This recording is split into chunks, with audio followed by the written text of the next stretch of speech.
Okay. Welcome back to another edition of Between Two FARS. I'm Warnicki Miller here again with the legendary Robert Tepfer. Oh, God. Yeah. Well, I think he's legendary. And I've got many other people who agree with me. We're talking about ASBCA litigation. I understand this is a longer series that we've done for Between Two FARS, but really ASBCA litigation can take many years and sometimes have a lot of people and money tied up in the resolution of this contract dispute. So it's really worth focusing on what you need to prepare for your ASBCA litigation. And one of the big components is witness preparation. So we'd like to start talking with you a little bit about what it takes to prepare a witness. And to begin with, globally, what sort of issues do you need to consider as you're approaching witness preparation? What are some of the things that we need to think about, Bob? Well, witness preparation, we're going to point out some issues and some considerations, but it's all very, very fact specific. It's going to be based upon your particular case and the role that the witnesses had, the documents they're familiar with, the transactions they were involved, and it's also going to be very much personality driven.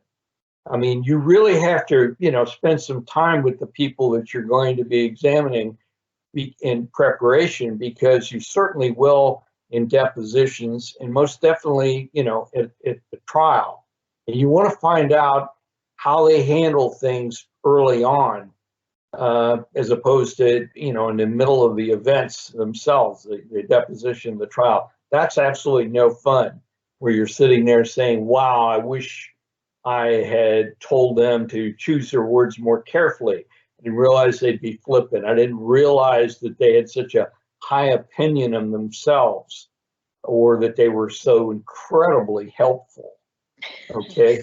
Or if they've got confidence issues or anxiety issues. That's one that we've talked about. You may have the same case and even witnesses testifying about the same events, but if one's overly confident and the other one is terrified of the litigation process, those require different approaches, don't they? Yeah, they do. And, we've all had witnesses that would be on anxiety medication. You need to know about that. Yeah. I mean, it's a personal issue, but guess what? Opposing counsel is going to ask them under oath at some point. And better you should know what it is and be able to speak to it than have them go through all this testimony and then say, you know what, I'm not feeling well. I had to double my anxiety medication today. And all of a sudden, events that they might not have recollected or different spin on it, it could later be, impeached when they say, you know what, I wasn't thinking clearly that day. So you may think that will never happen, but Bob and I have both had that happen. I sat through, luckily it was during witness preparation where I was just gathering facts from the witness. And at the end of a 2-hour session, it looked like he was about to cry when I was asking him some of the more difficult questions. And I said, are you going to be all right?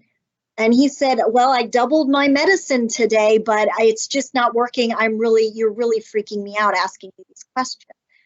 Oh, well, I'm glad that came up now instead of in depositions with opposing counsel or on the witness stand of the judge. And when you prepare, it's almost to some extent like a deposition itself. Sometimes you find out the CO and the contract inspector, they don't like each other. Better you should find that out early. Better you should hear about events that have occurred over the last few years where, they've had to correct them, or they've had to, talk to them about too high a standard. This particular event and issue, which is being litigated, might not be one of those. But you want to know about this early so that you can be thinking about it and think about how it fits together. Maybe it doesn't. Okay. And you need to find out whether or not your witnesses talk very casually without thinking, or whether or not they're, reluctant to tell you anything kind of in a Perry Mason context, and you have to explain to them. You're going to need to tell the truth and the whole truth. You let me worry about the vulnerabilities of this case. You worry about answering the questions truthfully. and you need to explain to them. And Warnicki and I both have talked about this, and you make certain that if they're called upon, what were you told, that telling the truth was of paramount significance, that they were specifically told that in the complete truth, so that we're the government, we're trying to be the good guys, we're trying to ethically defend a case, but we don't, stretch the truth or tell portions of the truth. And we need to make certain that the witness understands that and can attest accordingly. But some witnesses, particularly in the government, are very, very helpful. And you don't need them to engage in a narrative of, all sorts of events which may or may not relate to what's being litigated. You don't need them to volunteer and educate the opposition about documents that they failed to consider, witnesses that are out there, and how they are all tied together. And you would be surprised, some will do that. There's an old expression, when somebody asks you, do you have the time? The correct answer is yes. It's truthful, it's complete, but you don't give the time. But that should be perhaps the next question that counsel should ask.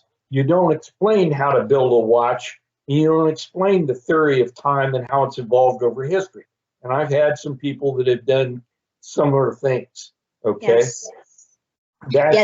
Step one for preparing your witness: know your witness. Some of them need to be,